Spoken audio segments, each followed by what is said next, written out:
All right. Well, hello all and welcome to Real Estate Business Today and Tomorrow. I hope all of you are doing well. Today we are diving into making your business strong no matter what the times bring in. We'll take a look at some facts about what this pandemic will mean for the housing industry, what real estate experts are doing, what housing industry experts are saying, and how this should affect how you run your business. First, I'd like to welcome our panel, Ryan Rockwood and Jill McKnight. How are you doing today? Doing great. Thank you so much. Thank you. It's a fantastic day. Wonderful, wonderful. Now, before we begin, let's go over some basic housekeeping and then we can jump right into the meat of this. You are muted for the duration of the webinar. There are just too many people on the call, and to preserve the recording quality, we have everyone muted. That is not to say that you can't ask questions, and here's how you do that. If you have a question, locate the Q&A button on the Zoom control bar at the bottom of your screen, or you can use the chat feature. We will be monitoring both. Throughout the webinar, Ryan, Jill, and myself will be reviewing question submissions throughout, and it's our goal to get to every question every webinar. After the webinar, we will email the recording as soon as it's ready. If you have questions or want to participate, we certainly invite and appreciate that. The webinar presentation will take about 50 minutes, and we'll open up the last 10 minutes for questions if possible. If we aren't able to answer your questions, or if you think of your question once the webinar has ended, you can send your questions to us by emailing our support team at support@virtualresults.com, and we will be happy to answer them. Now, before we dive into the presentation, I would love for our panel to introduce themselves. Ryan, would you like to start? Yeah, thanks a lot, Leah. Thank you to both you and Jill for making this webinar happen. Many of the people on our call today know me, and we've been fortunate to work together as part of our monthly webinars, or perhaps you're a Virtual Results client. My name is Ryan Rockwood. I'm president of Virtual Results. At Virtual Results, we're committed to helping agents succeed online. Like you, we're doing a major pivot, and we've moved to helping agents do a lot of stuff online right now, communicate with clients, communicate with sellers, communicate with potentials, and basically just adjusting to the new normal. This webinar is kind of part of that. I want to introduce Jill McKnight. Jill is an amazing person that I've known and worked with in real estate for over 15 years. Jill and I got to talking about the kind of questions that are coming our way, the ways that we're able to help people. And there are, not surprising, there are recurring themes. And the idea of today was to bring some of those to you, and maybe even to hear feedback from you that, we could kind of pay it forward, how you're dealing with it or the challenges that you're facing. Maybe we could help or pay it forward. So, Jill, thank you for being here. Would you give a quick introduction? Absolutely, Ryan. Thank you so much for having me, and Leah for all that the efforts you've put into making this webinar work. I'm a real estate coach, and I'm so passionate about helping agents and brokers take their businesses to the next level. While real estate coaching is always popular, suddenly we're finding ourselves in a whole new dynamic, and my clients keep asking me for tips and ways to manage how to get through it. So this webinar is really designed to answer some of those questions, as Ryan said, to get your feedback, and to provide you with really practical resources that you can take away from this webinar and start using right away in your business. Thanks a lot. So, Fantastic. In talking with people, oh, I forgot, we have a poll. Let me show the results of the poll that we launched at the beginning. Let me know if you two can see that, because I don't get a really good... We can. Absolutely. Okay, so yeah, that kind of, this kind of results isn't really that surprising. I don't think we're really going to go, but who knows? Some ways, actually, some days I wake up and I think, you know what? After a vaccine, 90 days, we're back to the same. So I don't know. The good news about this is that whether you're on this call, and apparently everyone agrees that there's going to be a new normal, or if you didn't answer, maybe you didn't get a chance to respond, and you think, no, it's going to be the same as always or something else. The good news is you actually don't need to predict the future. All we have to do, and I like to remind people of this, all we have to do is be first mover advantage kind of thing. We need to spot the trends. We need to be able to react early. You actually don't need to be a psychic. Now, the interesting thing is that fundamentals matter more than ever right now. They matter more in a down market. That one agent kind of said, hey, it's just a down market. Don't stress. And that kind of took a little bit of the newness off of it, or the uncertainty, because we all know down markets, right? We don't like them, but in a down market, nothing matters more than fundamentals. And that's where we are right now. And many of us, frankly, have gotten away from the fundamentals. The idea is, it's not because you're a bad business person or something. It's that very often you've been able to build up a client list, build up a way of life, build up a communication system. That's just natural. But if you can't see someone at your daughter's soccer practice, if you can't go to the bank, if you can't take someone out to lunch, if you can't do those kind of things, that just kind of the ways you would just drum up business in the past, you need to have a plan. Okay. And so one thing we've been able to say to some people who have come to us very concerned is say, hey, you know what?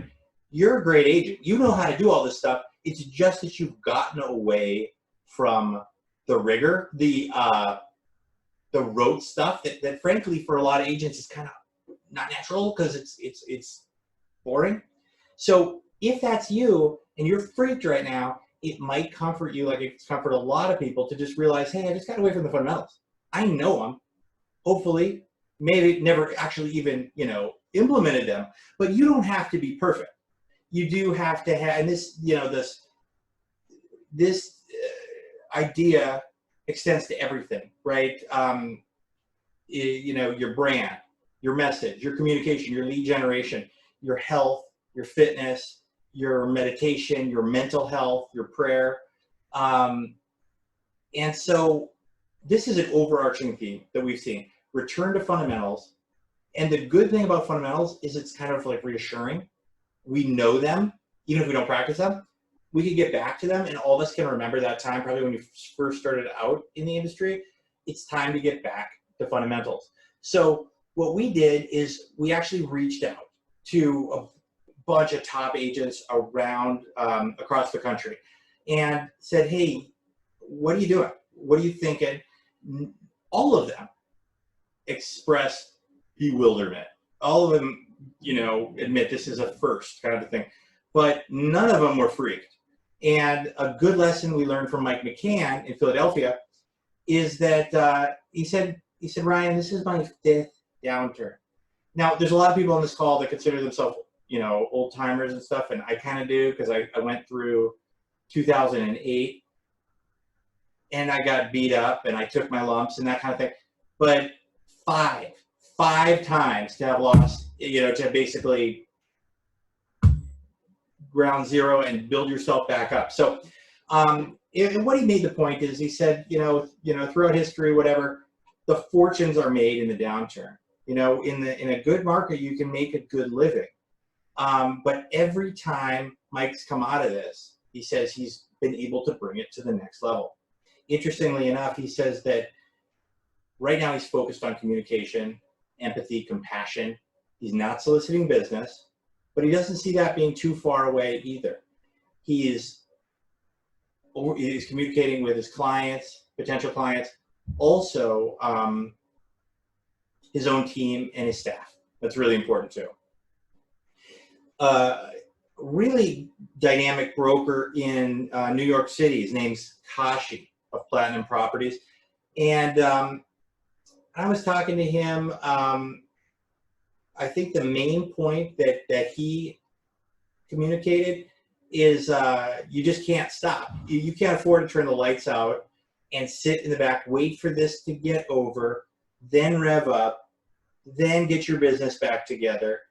And I made the point, well, maybe it's safer, maybe it's wiser to conserve resources and not throw, I was kind of like devil's advocate kind of ideas. And he said, no, that's a sure idea. That's a surefire way to plan to get absolutely run over when the lights turn back on. Okay. He's a big believer in routine, and he stressed, again, some of the same foundational, fundamental things that we've been talking about. Now, Many of you might know Cameron Zan in Vegas, luxury broker. One thing that he did right out the gate was he released a message, email, maybe even a billboard, stuff like that. He was really, really present, really, really fast. The idea being that to help prevent the virus spreading, we're doing business differently. Okay, now this sounds like, oh yeah, everyone's doing that, right? But in the days immediately following the shutdown, it was like grasshoppers out there. And this was pretty bold to actually be talking about it, because at first, no one wants their message affiliated with it. I think the message here that's important is that your clients have to hear from you. If they don't hear from you, they're going to be hearing from whoever is the thought leader. We're not saying you need to be an economic or like savant or anything like that. Look, what he's saying is, I'm doing business by Zoom. It's like always say, but the point is that I want to do business. We're still going to do business. There's still a demand, and here's how we're changing. It's a really strong message. And your clients, if they're not hearing it from you, are going to be hearing it from someone else. Hmm. One of the things that actually I personally felt that, because I didn't want to send out an email right away. I wanted to really, did my clients want to hear from me? But we eventually got over it and did, and it worked out for the better.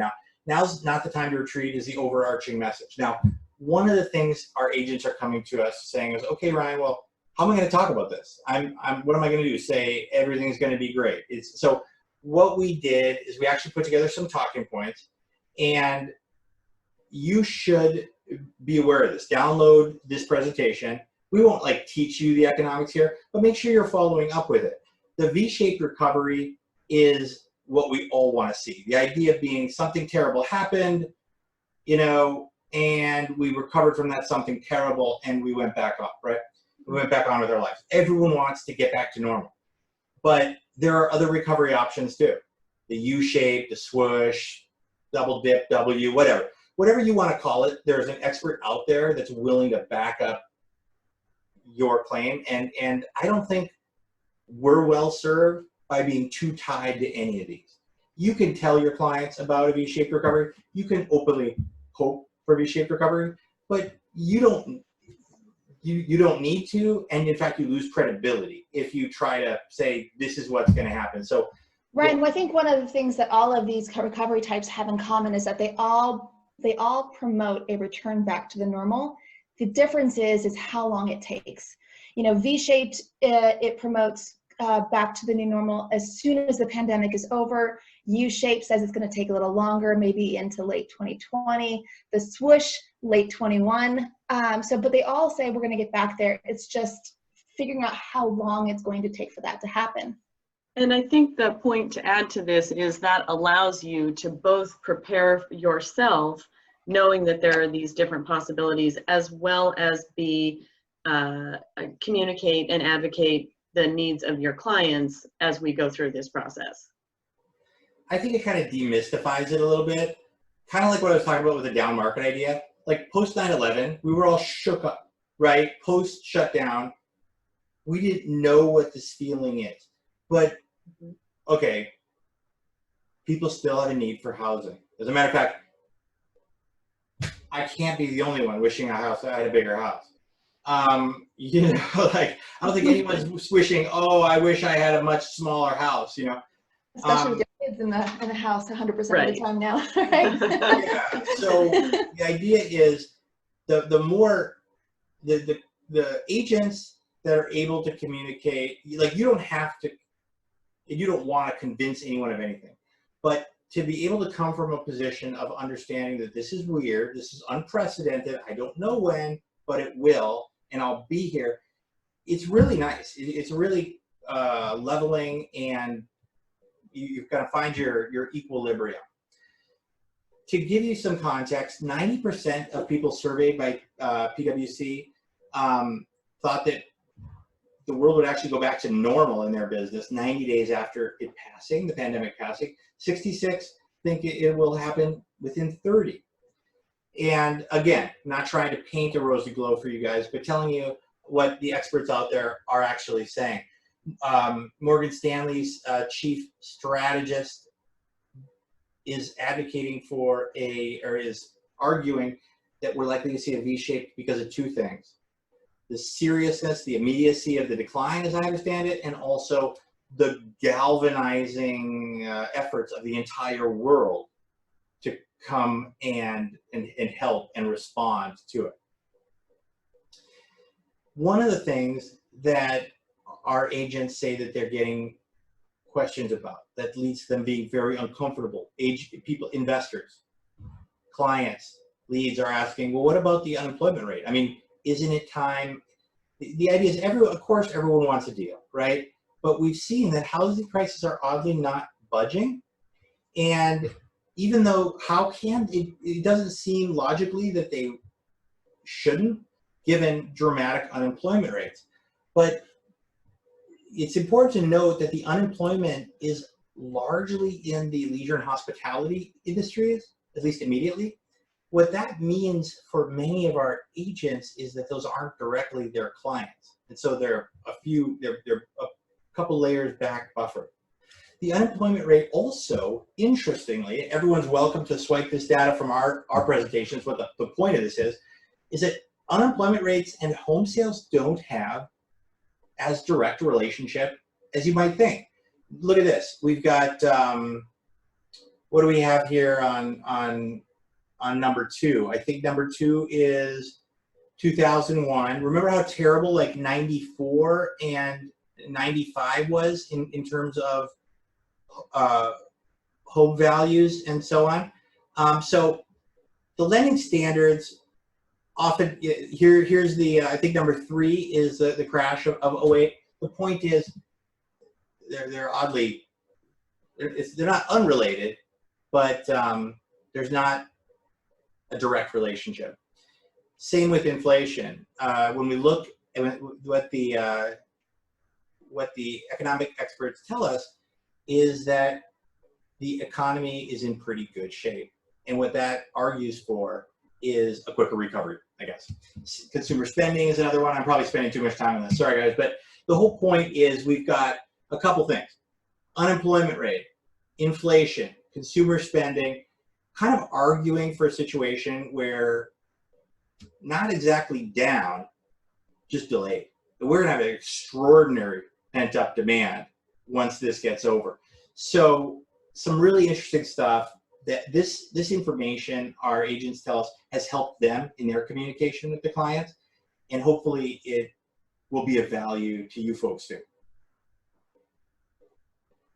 And yeah, I'd like to jump in there and just say that, you know, for consumer spending, you know, residential investment was up in Q1. It was up by 21%. And even now, personal savings is up 152%, which kind of promotes the idea that it says that 77% of people intend to, they're actually making preparations to sell their home once the stay-at-home orders are lifted. And that's a hopeful thing.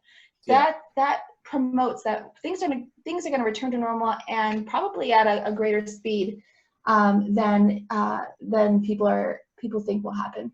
And I think it's important to note that even though the unemployment rate is high, as we see, it's very sector specific, and buyers that have secure jobs, they absolutely want to take advantage of the record low mortgage rates and get into homes. And because of that, and that linked with this low inventory number, what that provides for in our market is continuous competition. That's what's keeping prices either stable or is going to continue to increase them. So as you're out there talking to your clients, it's really important to note that this is a great time for a certain sector of buyers to be buying. And as sellers continue to bring more listings out into the market as we continue to lift stay-at-home orders, it's not going to bring inventory up so high that we won't still have that pressure and the competition for buyers who are serious to be following through with transactions. Now, Marissa chats in on the question thing. She says, doesn't the recovery depend on the individual market and the local economy? Of course. And we are talking about some macroeconomic stuff. But interestingly, it's not always exactly tied to that. For example, a lot of the homes in where you are in Vegas, or I'm specifically thinking of some second home markets, they're not actually tied to the local market that much. They might be, they're going to be affected, obviously, but it's kind of interesting. And so, and again, I think where agents feel a little bit unsure of themselves, and rightly so, is when you're saying, Marissa, it's going to be a V-shaped recovery in Vegas by now. Like, you can't be that person. No one wants to be that person, right? But you can certainly put stuff out there and say, here's what the people are saying. And feel free. I think you could talk about the potential negative outcomes as well. I think admitting that it could take longer. Listen, how do you spot the expert, right? It's like whoever's the most expensive is just going to take the longest, right? So that's true now as well. NAR's chief economist, it just makes the point here that the housing market itself is really healthy. Unlike 2008, there isn't a giant over leverage going on. It's pretty healthy. And in February we had just like a great month right before. So anyway, some really positive points, some ideas that you can communicate, and if you have some that you could share with us too, I'd love to receive how you're communicating, what your strategies are, and so that we can share. So please chat in and let us know. Yeah, knowing how to communicate to your clients about what's going on is crucial, absolutely. But I also think that we need to spend some time talking to people about how to, because we don't know how long it's going to take. We don't know how long it's going to take us to get back to normal. So finding a way to build a better foundation for your business that will get you through to that time, and that will set you up to not be so hit so hard the next time it happens. And I'm hoping that everyone on this call is going to be around long enough to have a next time. I'd like everybody to have be able to say, yes, I've had 5 downturns and I've made it through it all. But in order to be able to say that, you really need to have a strong foundation that can weather a down market or a delayed market. Absolutely, absolutely. And our quote here, if you don't know what port you're sailing to, no wind is favorable, that couldn't be more true right now. There are really 3 fundamental elements that work for your overall success in your business. The first is the vision of your business. The second is the strategy, and the third is your plan. And so we're going to go into a little bit of depth on each of these, and I think we're ready to get started on that part. So it really starts, each of these has a question that you can start with. In terms of your vision, having a really clear understanding of exactly what it is you want is the very first and most important step.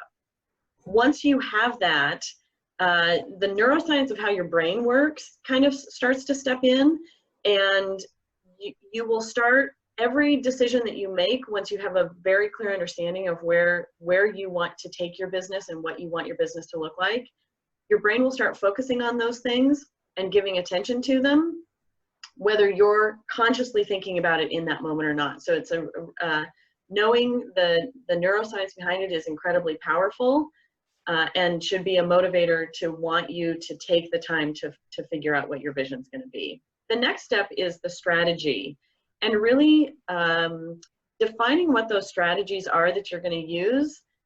It's not just how do you use what you have, it's also going through the process of figuring out what you need to get in order to get what you want. And this is going to help continue to move you through your process by increasing your motivation. And finally, the third piece in this is the plan that you put in place. And this plan that you determine once you've got these first 2 steps, it really includes your actionable items, the things that you're doing through a routine on a daily, weekly, and monthly basis to get your business to the level that you want it to be. So these three things together are really going to produce the results.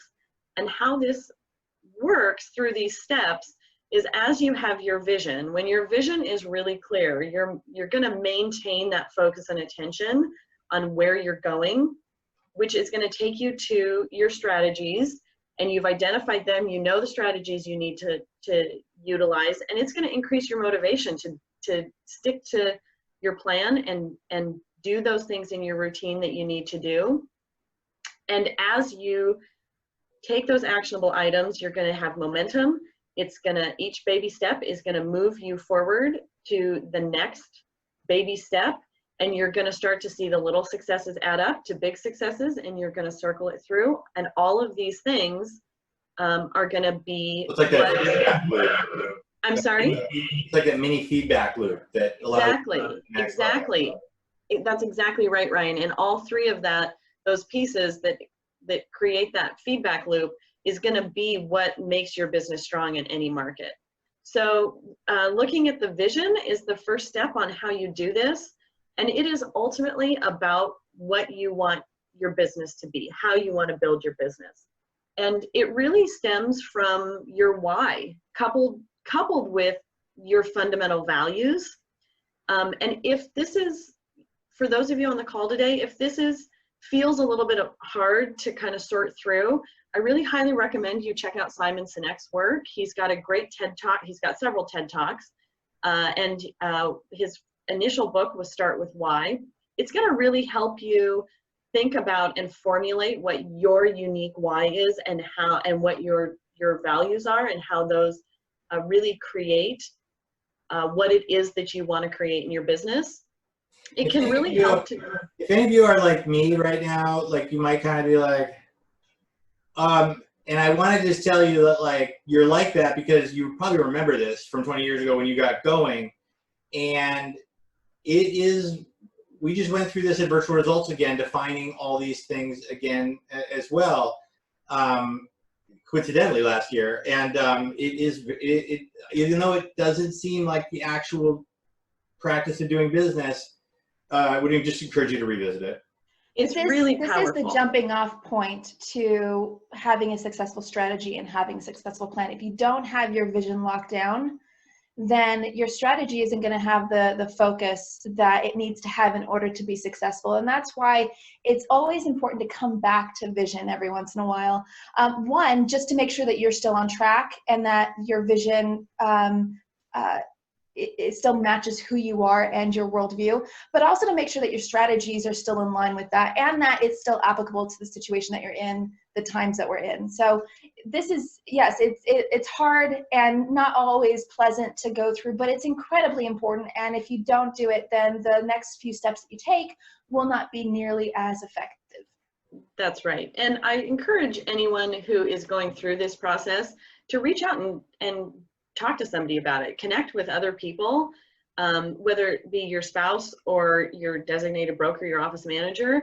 Really grounding yourself in this vision is, I cannot stress, the most important first step.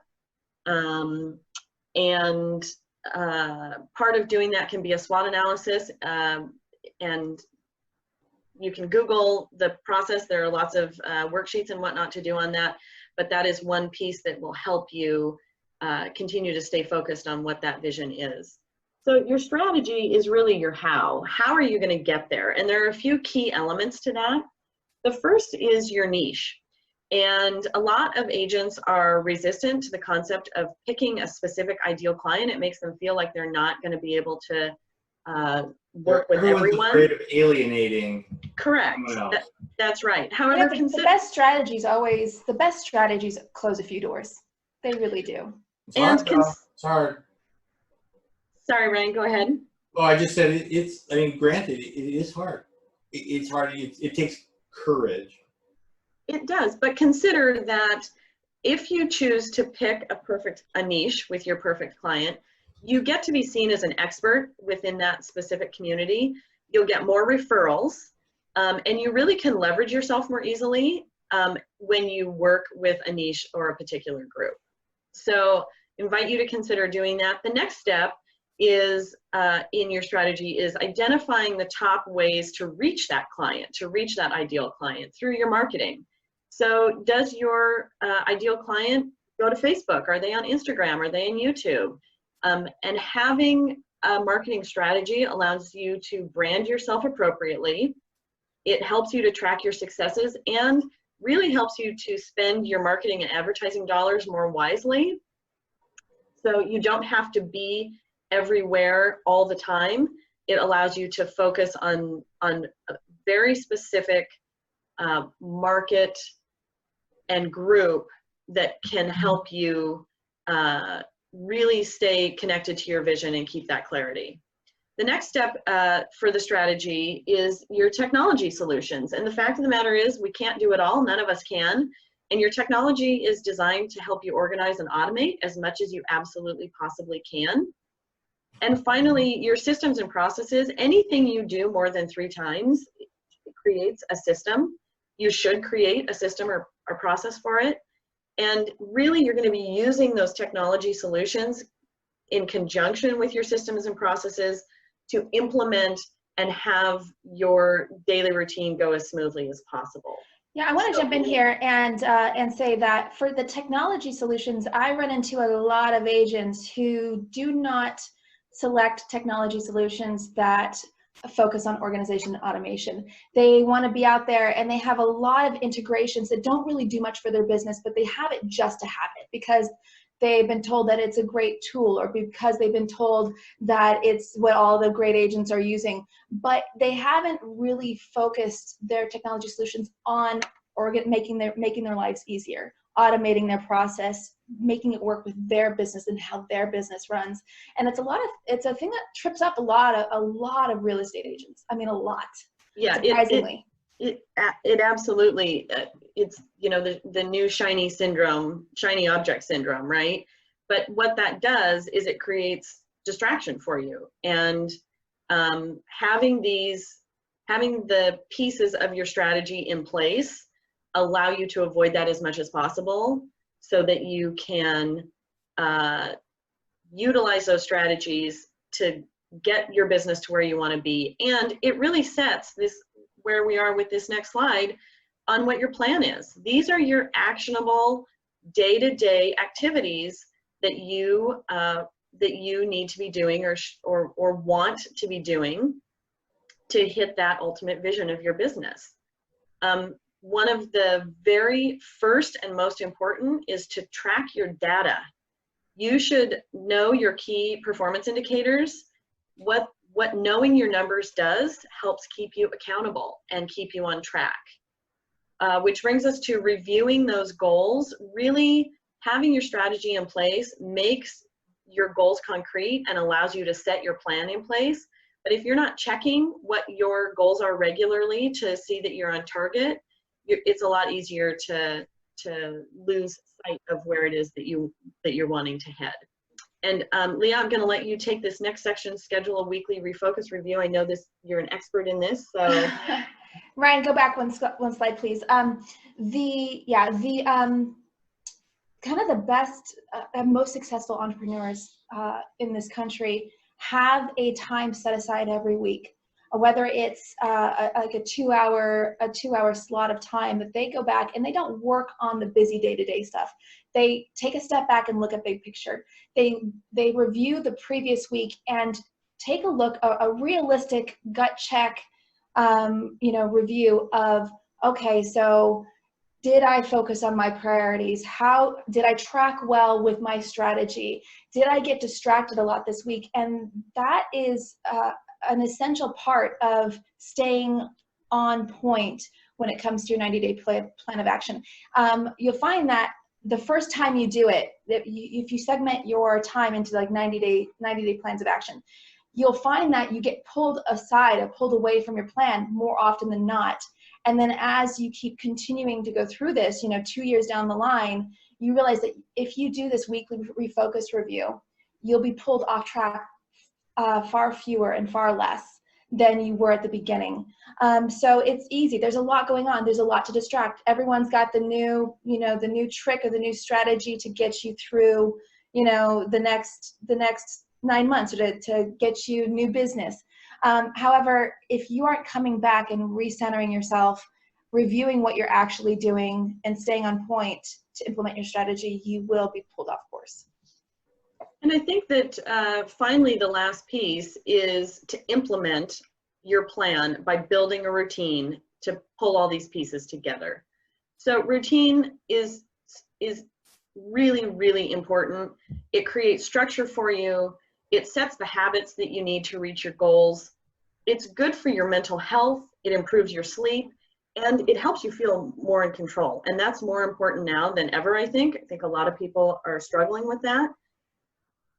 It helps you to organize your chaos, right? I heard one of the things that I heard that I thought was pretty unique was one guy, when the NBA closed down or something, you know, he said right away he doubled his meditation period every day. Another guy said that right away he scheduled a call with his accountant. Another guy said that right away he added an extra hour of sleep to his routine. You know, just like interesting ways people are, they know themselves and know how to keep themselves on track. Well, and you make a really good point, which is the routine that you had pre-pandemic is not necessarily the routine you have right now or the routine that you'll have going forward, right? Those things are going to change. And so being flexible with your routine and really utilizing it in the most optimal way that you can, given the circumstances that are going on in your life, is an important factor to it. Absolutely. One of the things that helps with, no problem. One of the things that helps with having a routine is providing structure. And, you know, experts indicate that it allows you to already know what you're going to be doing each day. And so once you're finished with one task, you know immediately what you move on to in your next task. So it makes your day go a little more smoothly. It provides direction for you. It enables you to not stall out and to continue to act on the activities that you want to be doing. And really, it helps you avoid decision paralysis, where you sitting in front of your computer going, I don't know what to do next, I don't know what to do next. So these are some of the ways that the structure of your routine can help you stay organized and move forward. Well, I read this morning, I was reading one of the coaches that I like to follow, well, not really a coach, I don't know what he is, but expert. And he was saying that studies show that the less choices people have in their life, the happier they are. The less small choices people have, it's easier for them to make the big choices in life. Just, you know, counterintuitive stuff. Absolutely. And another example of that is the clutter, right? As soon as you kind of reduce clutter, you're able to focus more. So there are lots of examples where that, you know, our brain needs less rather than more, and we do better in those situations.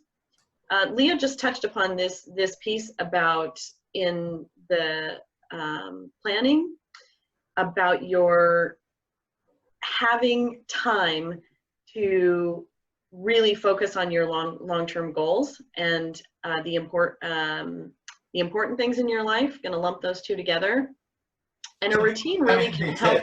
Well, I finally had time to do the website. Right, exactly. And a routine can really increase your efficiency by allowing you to have more time to focus on those longer term goals, and to make sure that you're building in time for the important things, that you're making sure you're building in time for the balance of having a home life and keeping your mental health high and getting exercise, all these other elements that when you're an entrepreneur, when you're a business owner, particularly in real estate, it can be very easy to lose track of those things. Yeah, I think having a schedule that empowers you to, I mean, it's incredibly empowering, and it allows you to be the one in control rather than have the events of the day control you. like you're a feather in the wind. It's you kind of plant your feet where you know you need to go, and you don't sway from that. Right. And really, I encourage everyone to really tailor your routine to fit your personality and style. It's also, your routine should, just mentioned this, should look at what your current circumstances are. What are you currently going through to indicate whether you need to modify that routine or not. And at the end of the day, we're in business, right? We're out there looking to sell real estate. And so part of your routine, encapsulating in that, maintaining time for your dollar productive activities that you need to be a top producer. And the way that you can really tailor your routine and look at this is by creating your perfect real estate day. This is such a fantastic exercise. You really, as you sit down to do this, you want it to be realistic, you want it to be sustainable, and you want it to be relevant to your life. So there are kind of some standard real estate practices that you'll hear from across the board, lots of people, like you should do your lead generation in the morning, or make sure you're doing your doing appointments in the afternoon. And those are great bits of advice, as long as they fit in with your specific lifestyle and how you want to see your perfect day go. There's always the possibility for it to be changing. And again, what your perfect day is now is going to be different than it was 6 months ago, and probably in 6 months. So revisiting this exercise, with some regularity, could be incredibly helpful. And remember, even those people who are superstars at routines don't hit it 100% all the time. So give yourself a little bit of patience on working it out. In terms of realistically looking at the time you spend to do things, notice that a really solid routine includes breaks and downtime. And really, when you look at a schedule that incorporates all the aspects of your business in your life, your time spent on real estate is around 6 to 8 hours a day, when you incorporate all the other pieces that you want to include in setting a schedule or a routine that works for you. There are some really easy ways to stay focused and to continue or to start doing. Just interrupt. I think that's really important. I think there's a tendency on all of us right now to put in a 14-hour day, like just power through it. That's bad though for our mental health. It's unsustainable long term, and it's not always really productive either. So without the breaks of a normal day, I think that's really a good point, and something that everyone should remember, is that you got to schedule in those breaks. Absolutely. And what I really want to stress in kind of tying all the pieces of what we've talked about together today, most importantly, if you have a really clear vision of where you want your business to be, and from there you put the strategies in place, the how, and then follow a plan through a daily routine, you don't have to be working 14-hour days, right? You can accomplish and function on focusing that 6 to 8 hours in your day on your real estate business and have a strong, thriving business. That's completely and totally doable. And we see that from expert after expert after expert. And if you go to Tom Ferry, for example, and you Google his perfect day, I think he works 7 hours in real estate a day, and the rest of it is having the elements that make a full and meaningful life. If you can go back one more real quick, Ryan, I'm sorry.